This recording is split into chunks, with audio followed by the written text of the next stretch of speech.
just everyone assumes he's going to be because he's the only Republican running right now. Except I think John McCain still has his hat in the ring for some reason. No, not John McCain. What's his name? The other guy, the other Republican who nobody likes. Lindsey Graham. I think he might still be running, actually. I don't remember. He's probably going to declare war on Trump Tower or something, knowing him. He'll order a drone strike on Trump because that's just what he would do. No, I don't know, man. The election's weird. But it's not often you get a FAA to apologize, the FAA to apologize for anything, because what does the FAA really need to apologize for? What do they do that offends anybody, right? I mean, the Federal Aviation Administration, all it does is make sure that planes don't crash into each other and that air traffic controllers don't fall asleep on the job or do drugs. And they kind of do a bad job of that. But, you know, the FAA is what it is. And honestly, people who work for the government are normal people for the most part. For instance, we deal with the FCC here at the radio station because every radio station has some dealing with the FCC. And I've never personally had to talk to anyone from the FCC, but from what I've heard, they're pretty normal guys. You know, the radio guys or television guys. You know, they all used to work in the industry or maybe still do, and they have a FCC job, and they're regular people. They don't want to get people in trouble. They just want to make sure you're not doing anything illegal, and that's about it. And I've heard the FAA tends to be the same way in some regards. Now, flying, we all know, and I'm not a pilot, but flying is something that is possibly a little bit more dangerous if you don't know what you're doing than driving could be. But it's not like you can crash a plane particularly easily, right? I mean, once you're flying and you're up in the air, there's not really anything to hit except for other planes. And it seems like it'd be really hard to actually hit another plane, even possibly on purpose, because there's so much space up there. It's like why satellites don't hit each other, because, yeah, there's a ton of satellites up there, but there's so much space in space that there's not really any chance of them hitting each other. And I think the same thing applies to planes. Like, very rare is the occasion where you hear about planes hitting each other. Usually it only happens on takeoff or landing when it does happen. So flying, yeah, is dangerous, but it's still safer than driving, probably because there are a lot more cars than there are planes, so the statistics are a little bit weird, but, you know. Well, the FAA isn't apologizing regarding anything that has to do with passenger flight. It's actually apologizing because it's taking a really dang long time to release any sort of regulation on drones. You see, here in the US, we are behind by a lot. In the UK, in Canada, in most of Europe, it's totally legal to fly drones for commercial purposes. Here in the US, however, things are a little bit different. Now, yeah, you can fly drones and make money doing it. In fact, we work with someone who does. Eric Judd has a drone service, Sky Aerial Services. Look him up on Google. You can find his website, very good website. And he has an advertisement here on Hot News Talk Radio where you can get his details from there. So if you want someone to survey your property or whatever you want to be done with a drone, call up Eric, and I'm sure he'll be happy to help you if he's not swamped with business already, because he's actually getting a lot of calls. I guess radio works. But yeah, drones for commercial purposes is a thing. It is legal. You have to get a license to fly it and all these sorts of things. But the FAA is dragging its feet on unmanned, unpiloted by human drone flight.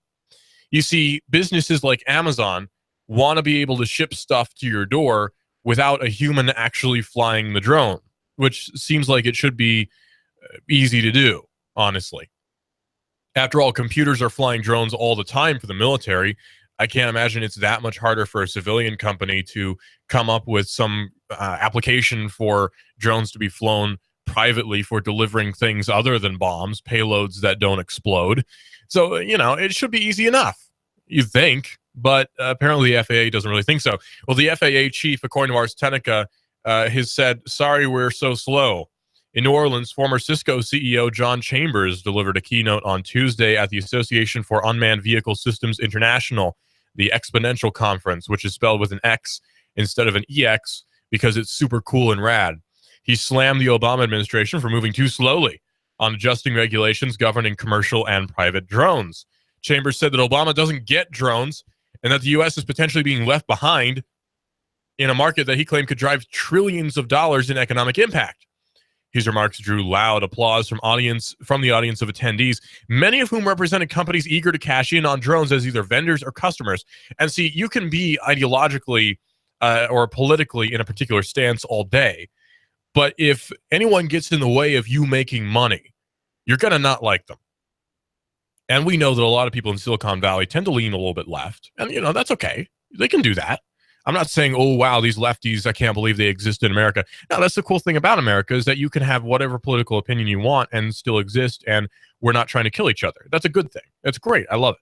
That's why America is one of the reasons why America is a great country. Actually, I should say the United States, because America is technically not really a country. The United States is a wonderful country for that's one reason why it is, because we can have political disagreements but still get along and not try to shoot at each other. Like we can have religious disagreements, but still get along and not try to shoot each other for the most part. Most of the time, sometimes. But if you get in the way of making money, that's when the disagreements on politics start to get a little bit heated.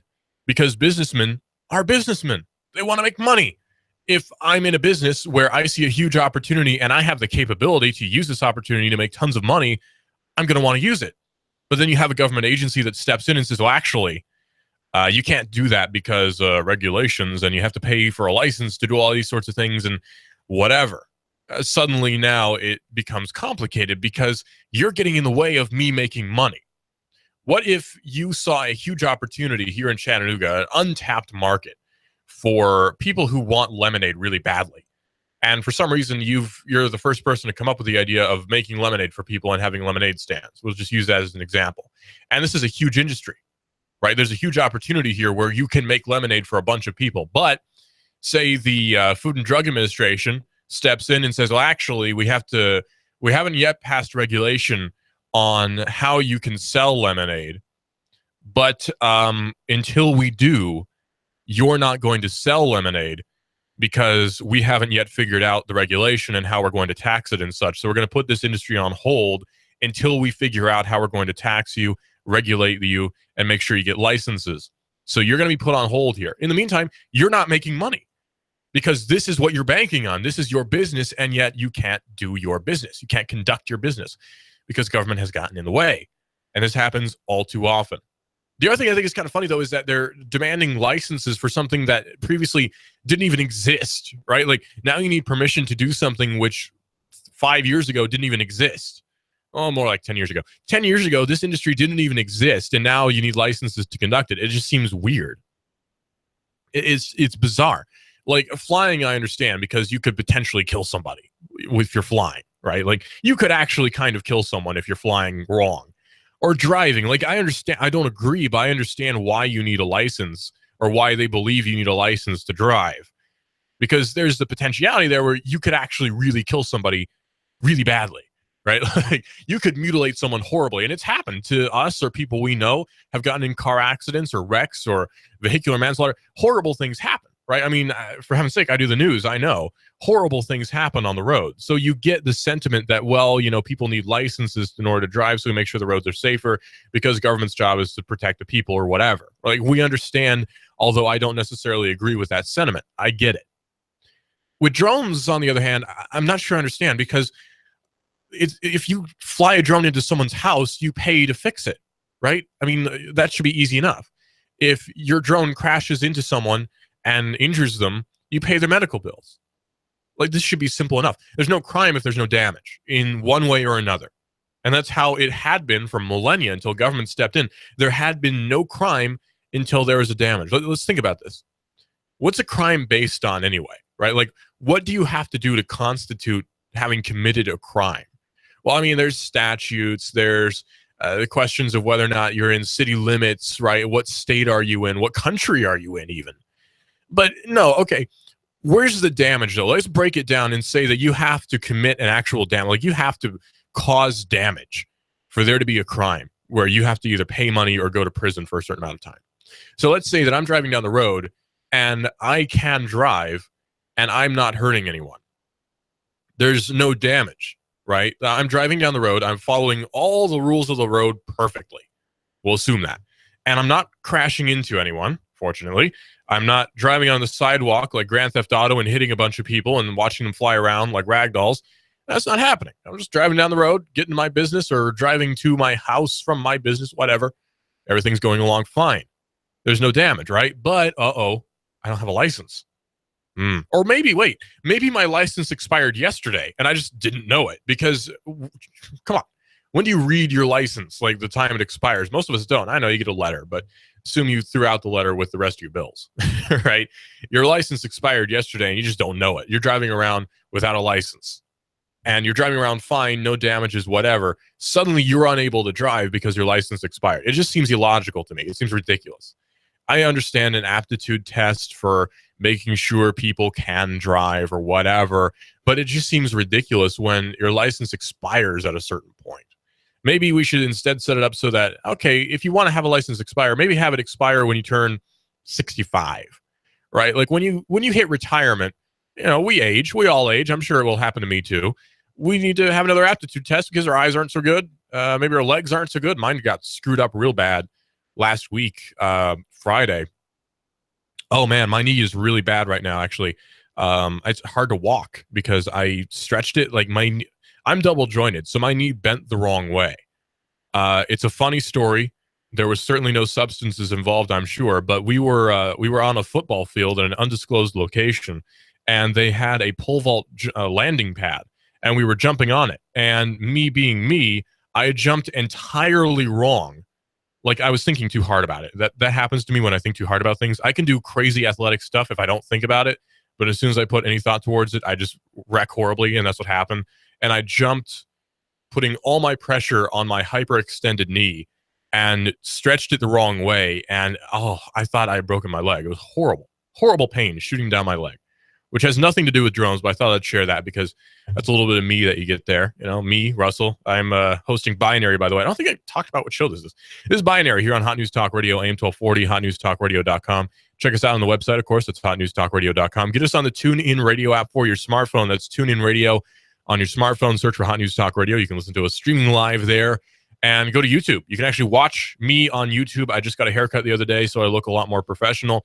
I'm wearing a shirt from a conference I went to back in 2010, which was 6 years ago, almost exactly, which makes me feel really, really old now that I remember something from 6 years ago and actually went to it and made a bunch of friends there. It's weird to think about. But yeah, watch us on YouTube. The name of the show is FAA Apologizes -binary, because that's the name of the show here on Hot News Talk Radio. Check us out on Twitter as well. Hot News Talk Radio on Twitter. Check out our new and improved Facebook page. Actually, if you go to Facebook, on the left-hand side, you'll have to scroll down a little bit on your computer. There'll be a thing that says radio app. Click on that. You don't have to download anything. Click on that, and you'll be able to listen to us on Facebook as well. Great, great application for us. So you can listen to Hot News Talk Radio on the website. It's amazing. Make sure you check it out. Hot News Talk Radio on Facebook as well. So the FAA is apologizing for taking forever with getting out licenses for different drones. And they've gotten in the way of people making money, which makes us mad, right? Like I can be the reddest commie ever, but I have a business, which is kind of weird for a communist. I have a business. And as soon as my communism gets in the way of me making money, I get mad, right? And that's sort of what's happening here. Now, I'm not saying that the head of Cisco is a flaming commie or anything like that. I don't believe that. But you get the idea.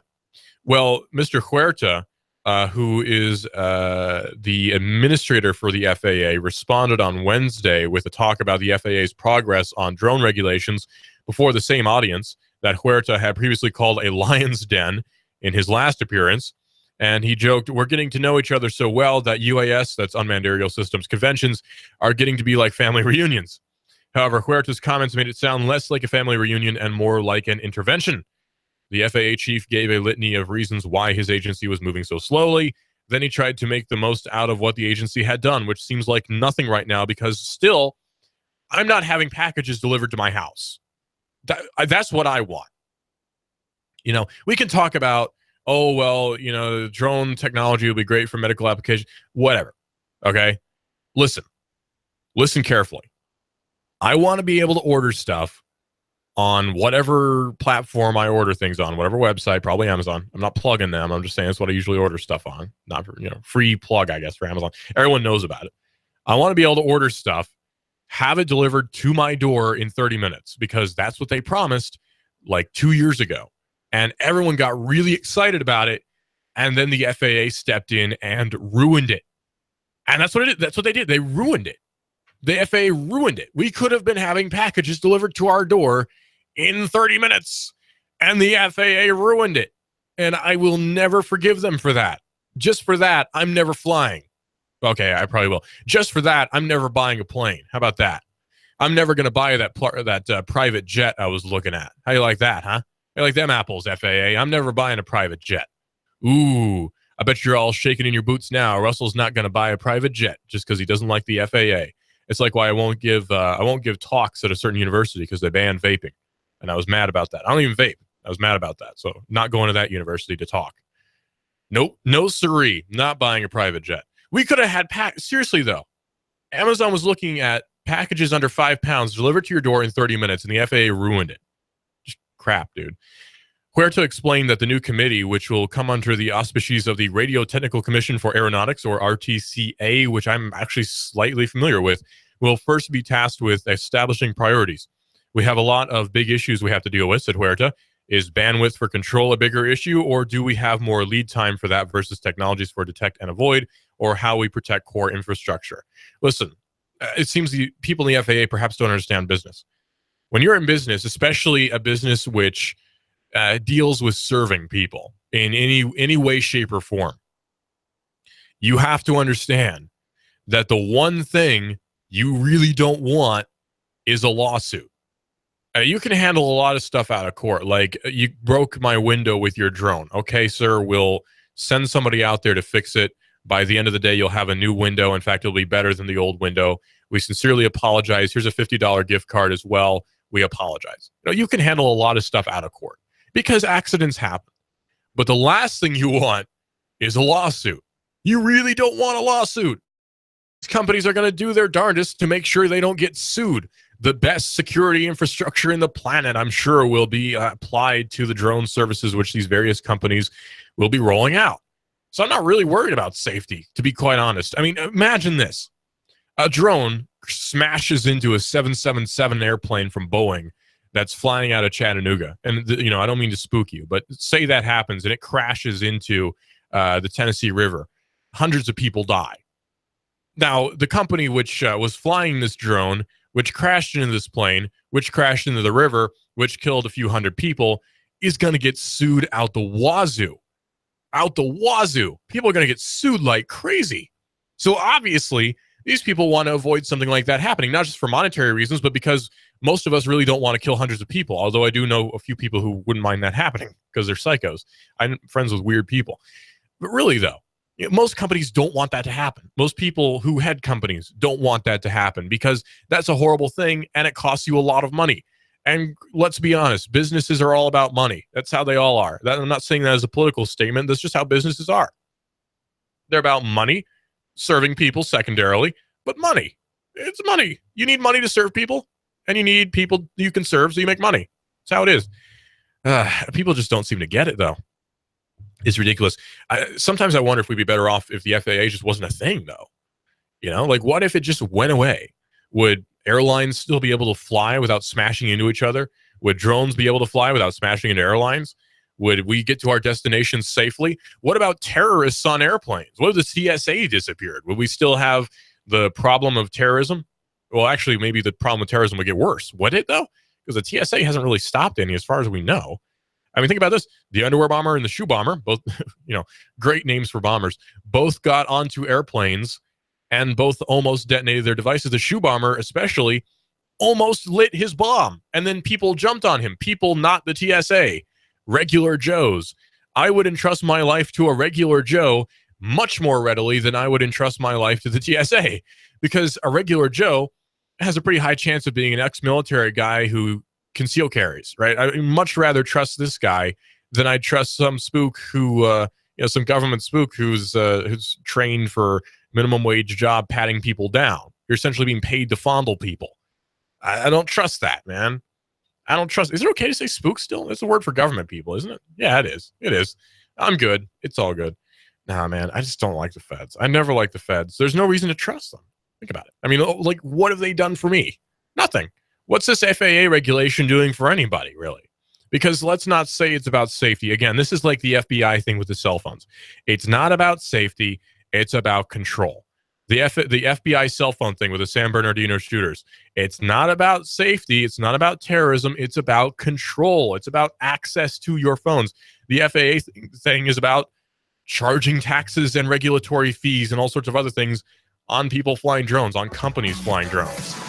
We'll talk about other stuff here in a few minutes right here on Binary on Hot News Talk Radio, AM 1240, hotnewstalkradio.com. Get us on the TuneIn radio app for your smartphone. Be sure to call in 423-800-8949. Check out these words. I'm blowing everything up. We're starting over.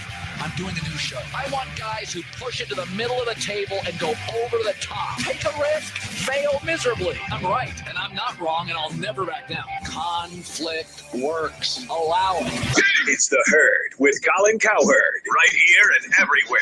Noon Eastern. You give us 12 minutes and 40 seconds, we'll give you Chattanooga and the world. Fox News Talk 1240. Finding just the right place to live can be a daunting task. Stop your search. In Chattanooga, the place to live is Cross Creek Villas for under $1,000 and available for immediate move-in. You can enjoy this 2-bedroom split layout, over 1,000 square feet, 9-foot ceilings, an extra large patio or balcony. And don't forget to ask about their preferred employer program. Cross Creek Villas is a gated community offering a 24-hour fitness facility, a beautiful pool and hot tub, and Cross Creek Villas is pet friendly. Stroll the pet park with your best friend and enjoy the free use of their business center and clubhouse. Plus, if you mention you heard this on the radio, your application fee is free. Cross Creek Villas, close to downtown off of Highway 58. Go to crosscreekchattanooga.com. That's crosscreekchattanooga.com or call 894-0446. That's 894-0446. Redefine the way you live at Cross Creek Villas. Go to crosscreekchattanooga.com or call 894-0446. Cross Creek Villas. MLS 2239. What would you do with all that cash? Listen up, y'all. Ben Phillips here, Home Rate Mortgage, 805-9100. $1,200. That's how much we just put back in a Saudi Daisy family's pocket per month. All they did was pick up the phone. 805-9100. That's 805-9100. Get that quick quote now. 805-9100. HomeRateMortgage.com.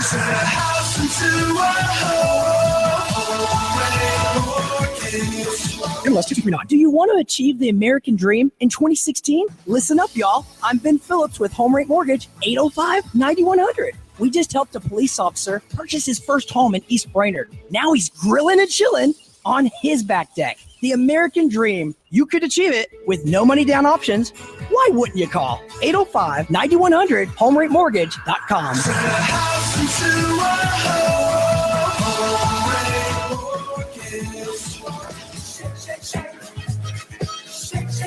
Shake, shake, shake it at Five Guys Burgers and Fries. The most delicious and unique milkshakes. How about this for delicious and different? Add freshly cooked bacon to any milkshake. Is that even legal? You bet your milkshake and booty it is. Chocolate caramel bacon shake. Coffee caramel shake. All hand blended. Shake, shake, shake it. Down at Five Guys Burgers and Fries. Just about any flavor shake that you can imagine. And they are delicious. Get your shake, shake, shake on at Five Guys Burgers and Fries. Five Guys Burgers and Fries, located at Hickson at North Point. Gun Barrel at the Walmart Center. Downtown 4th and Broad. And in Cleveland at Keith and Stewart. Hi, I'm Adam Disbro, the owner and the head surgeon of Cell Surgeon. Broken screen? You need it repaired now. We can do that. We'll have your phone repaired within the hour. No hassle, no mess, no stress. We love fixing cell phones. Your cell phone has become part of your daily activities. You've noticed your cell phone is not charging properly. It could be a charge port issue or your charger. Come in for free. We'll test your phone and your charger. You have an expensive phone. Don't feed it with a cheap charger. A cheap charger can actually damage your device. Our high-quality chargers are affordable. Cell Surgeon, 140 Northgate Mall Drive, right next to Old Chicago Pizza. 423-668-0100. www.thecellsurgeon.com. Please like us on Facebook at facebook.com/thecellsurgeon. Get $10 off a screen repair. Mention Hot News Talk Radio. Broken screen, phone not charging, water damage, battery given out. Cell Surgeon in Northgate Mall next to Old Chicago Pizza. Check us out on Facebook. Open Sunday. Cell Surgeon. We bring your phone back to life. Our house in the middle of our street. Our house. Hi, Hi, I'm Sabrina with Sabrina Realty Associates. Now is a great time to sell your home. In our area, inventory is at an all-time low, which translates into higher sales prices. Call us today at 423-499-7780 to set up a free consultation and discuss our unique and aggressive marketing programs. We will provide you with a free market analysis to determine the right value of your home. Call us today at 423-499-7780 or visit our website at sabrinarealty.com.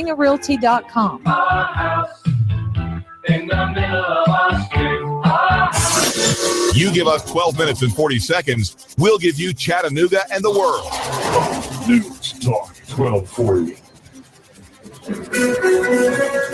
AM 1240 Hot News Talk Radio with your Hot News Now update. The CPD says that a fight broke out at the Bella Vita nightclub off of Cowherd Street early Sunday morning. When a security guard tried to intervene, he was fatally shot. The main suspect, 31-year-old Andrew Wilson, is now back behind bars. He has been in jail before. This is the second shooting at Bella Vita this year. The Violent Crimes Bureau is investigating. Another shooting in Chattanooga. A sleeping woman was inside of her house when she was shot from somewhere outside of her house. The bullet went through a wall and hit her while she was in her bed. It's not clear if she was the target. She was taken to the hospital with non-life-threatening injuries. And on Tunnel Boulevard, a drive-by shooting appears to have happened. The police has not yet released any more information. An Amber Alert is out for Carly Trent after she was kidnapped from her school by her estranged uncle. And now her pediatrician is offering a $10,000 reward for any information that leads to the safe recovery of Ms. Trent. It's believed that she's in a vehicle with the Tennessee license plate 173 GPS. If it's going on the Tennessee Valley, it's going on Hot News Talk Radio. You give us 12 minutes and 40 seconds, we'll give you Chattanooga and the world. News Talk 1240. Expect lots of sunshine out there through the afternoon. Quite warm, though, highs into the mid-80s tonight. Some clouds, much milder lows near 60. Some passing clouds, still dry Monday, highs into the lower 80s with a few scattered showers and thunder showers returning later Tuesday. For lunch or dinner, come to Guthrie's, home of the original golden fried delicious chicken finger with their special world-famous sauce. Open daily locations in Trenton, Signal Mountain, and Ringgold. Go get Guthrie's. It's always good. And I'm Team 12's Chief Meteorologist Patrick Hoare. On AM 1240, Hot News Talk Radio. According to one court, evidence of gang ties does not include whatever music you have on your cell phone. I should hope not. If I get arrested and they look at what music I've got, oh man, I'm in trouble. I'm in big trouble because I like rap a lot. And rap in and of itself, of course, is not about gangs or violence or anything like that. Listen to De La Soul. I mean, those guys are not at all about drugs or violence or anything of that sort. They're very positive guys. Lots of rap is very positive, actually. But yeah, there is such a thing as gangster rap. We all know that. That's not a stigma. That's not a rumor that gets passed around at the church lunch table. There really actually is gangster rap.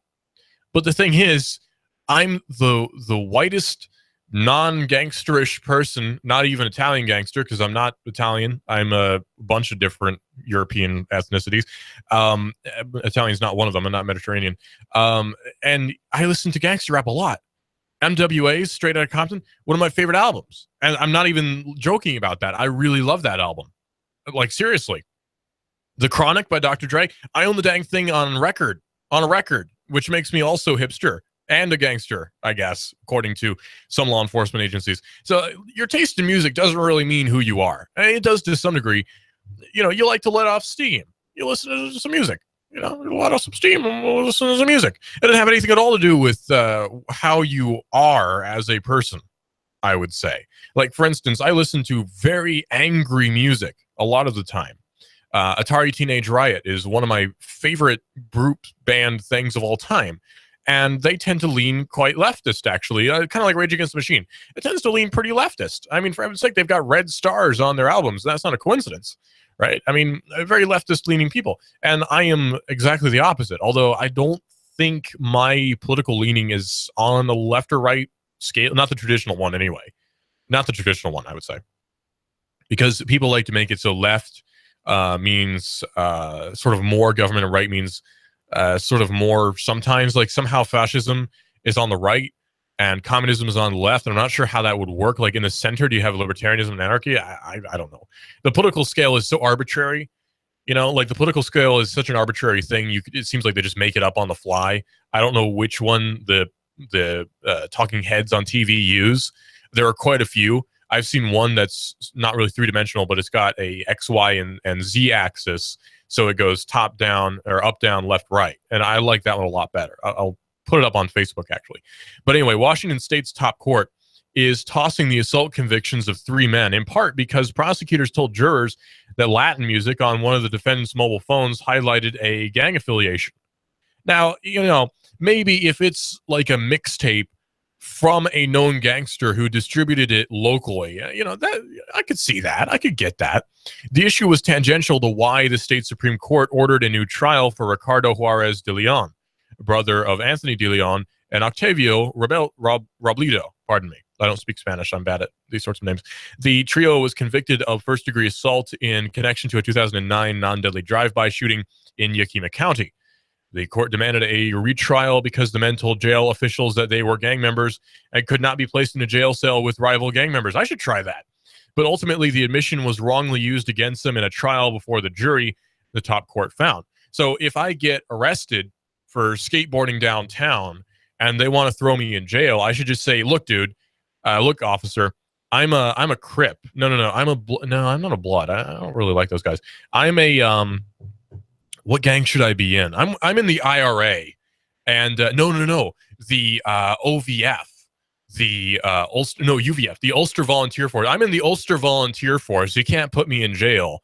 There might be some IRA guys, or perhaps even some provisional IRA people in jail, and they don't like the UVF very much because they're Protestant and, you know, Catholics, and you can't put me in jail, man. I'm a gang member, right? I'm part of a pseudo-terrorist organization, the quasi-terrorist organization. You can't put me in jail.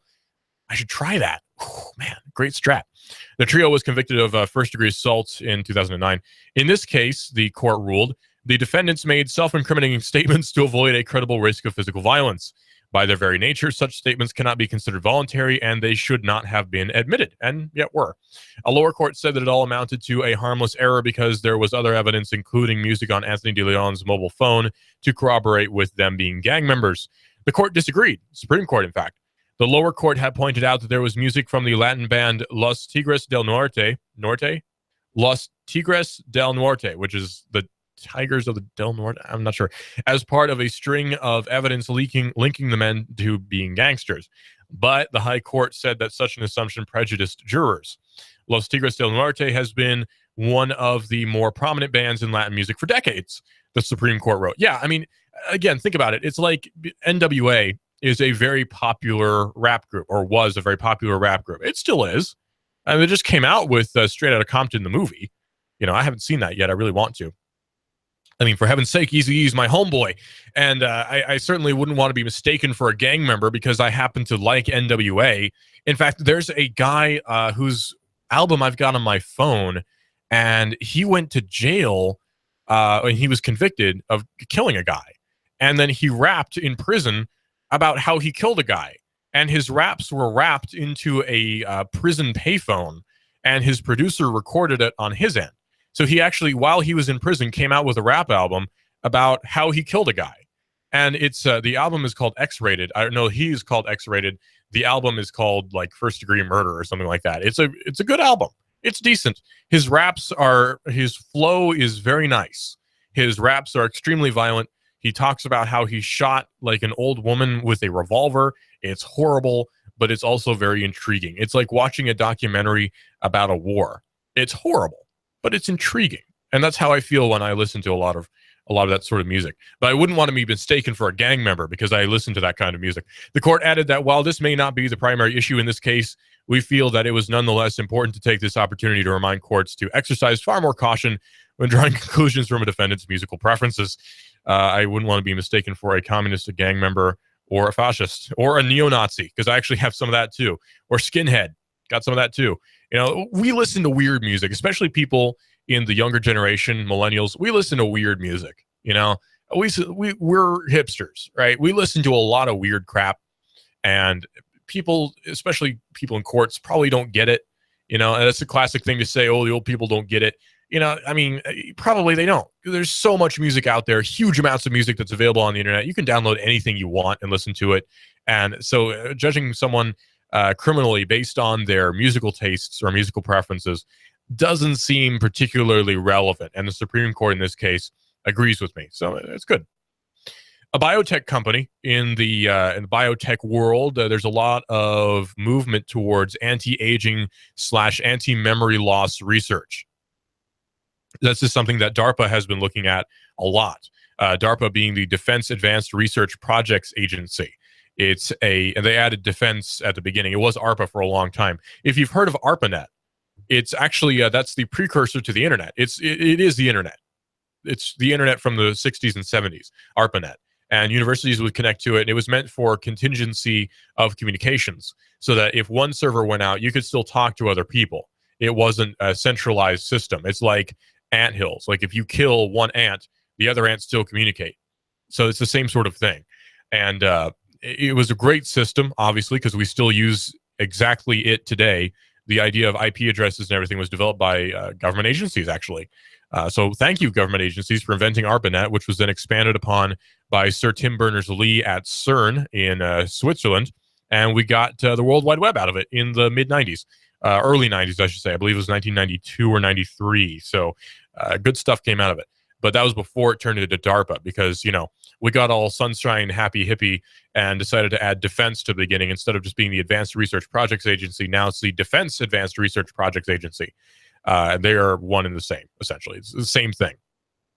But DARPA has been looking at putting devices into people's heads, which will specifically stimulate certain parts of the brain, which will allow them to become essentially super soldiers. That's the military application. But there's also a PTSD application where obviously there are a lot of people returning home from war, from combat, who have PTSD. And this is a bad thing. Obviously, this is a terrible thing that happens. They've been put in awful situations. They come back and you have flashbacks. I know quite a few people. Well, I shouldn't say quite a few. I know 2 or 3 people. Let's see.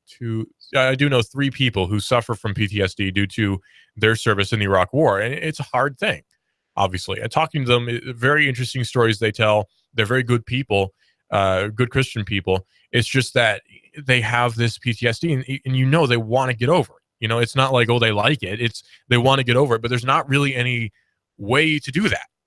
DARPA is looking at it because this is a psychological issue. It's not something you can just cure with drugs or with proper treatment or anything like that. It's psychological and everyone's different. Like one psychological treatment for you is not going to be the same as a psychological treatment for me because we're all different. That's just how life is and how people are. DARPA, though, is looking at a bit more of a brute force approach because it is the government and it's especially the military, looking at a lot more brute force approach, which is putting a electronic device the size of about a pack of cigarettes, or for people who don't smoke, it's about the size of a pack of cards, putting this inside the brain. And it has little wires, little nodes that come out, which connect to different parts of the brain, which then stimulate them when it detects you are having a flashback. And I'm not kidding. That's a real thing. So DARPA is working on a lot of stuff with biotechnology. One biotech firm, however, is working on anti-aging or reverse brain death. Now, brain death is something that pretty much is irreversible. Once you are brain dead, you are dead. Like medically, you are dead. For the most part.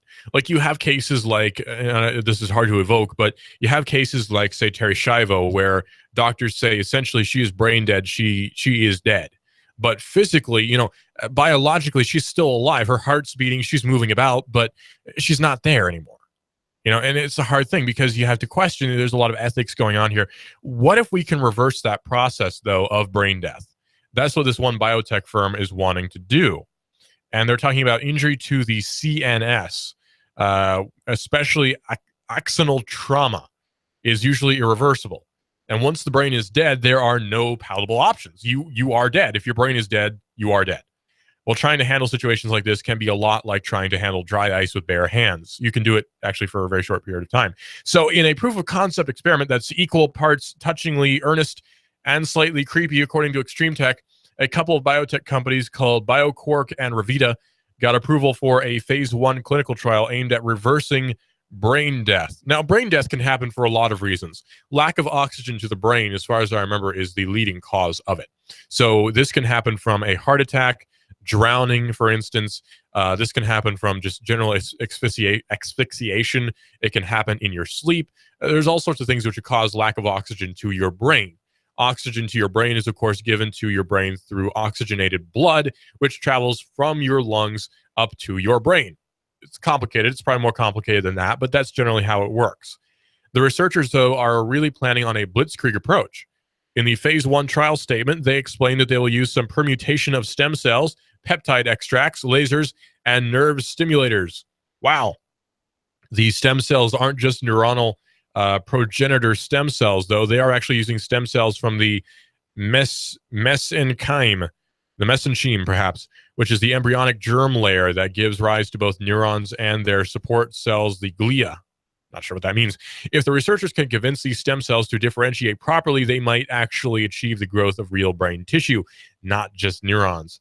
Now, this is interesting, though, because they're talking about the embryonic germ layer, meaning we're talking about embryonic stem cells, I'm sure, which means we're essentially working on killing individuals in order to heal individuals. It seems like if you are brain dead, maybe it was your time to go anyway.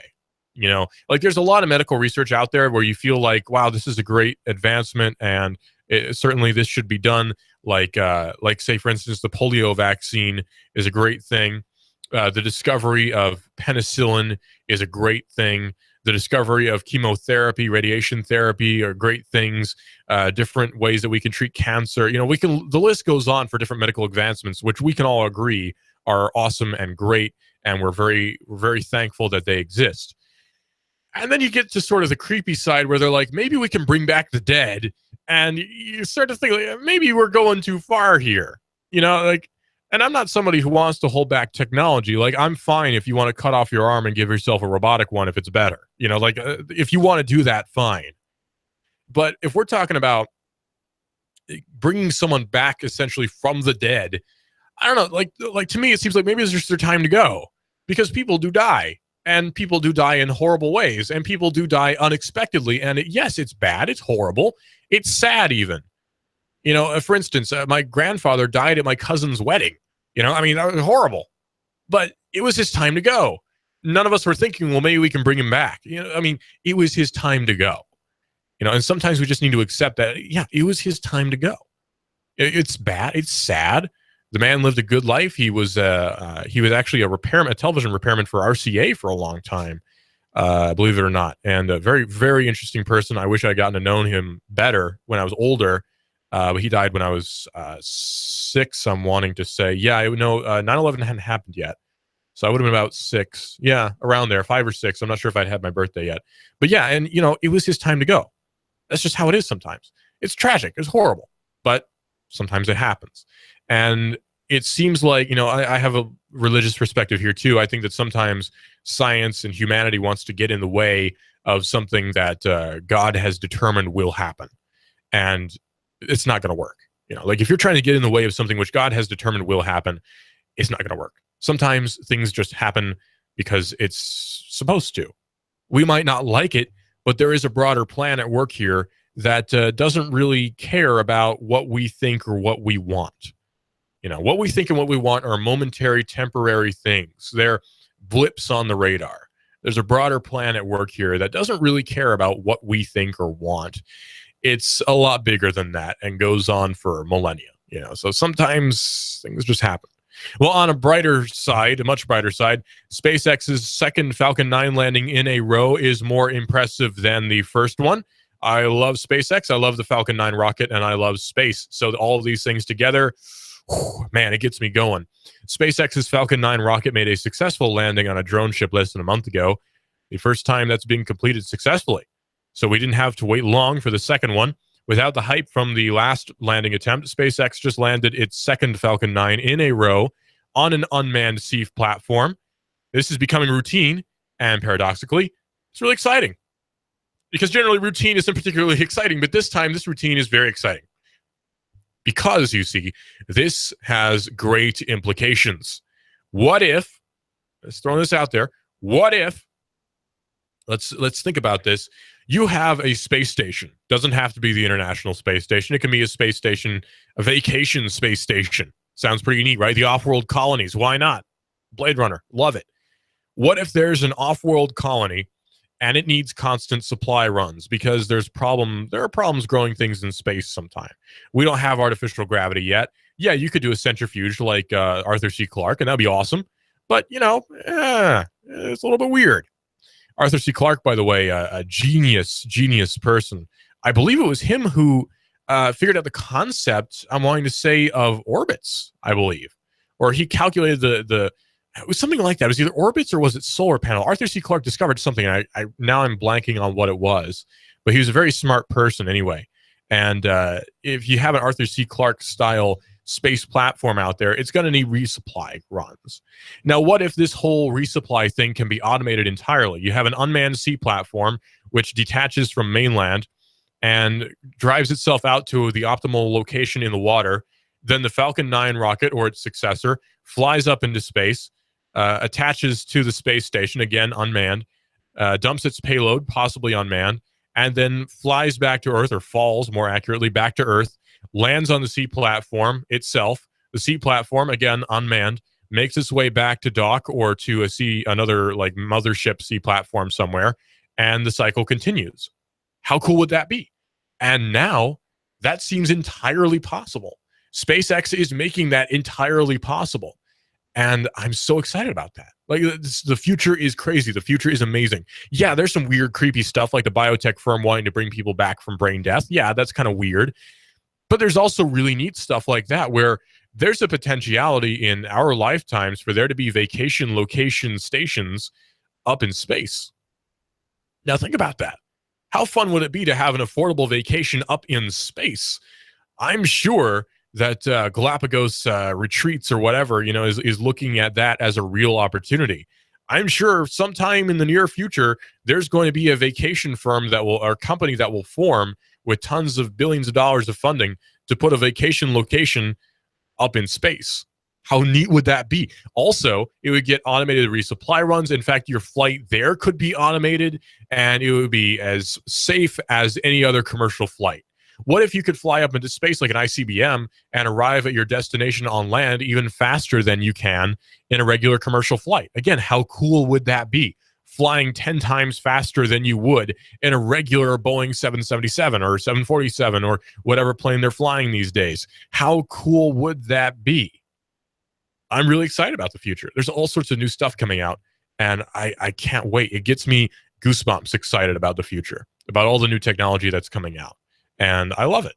This is Binary here on Hot News Talk Radio, AM 1240 and hotnewstalkradio.com. Want to end on a positive note there. Look forward to the future. It's bright. AM 1240, Hot News Talk Radio. Colin Cowherd coming up next. The Herd with Colin Cowherd here up next. And then you've got, more of The Herd, actually, here on Hot News Talk Radio, AM 1240. Check out our Facebook page, Hot News Talk Radio.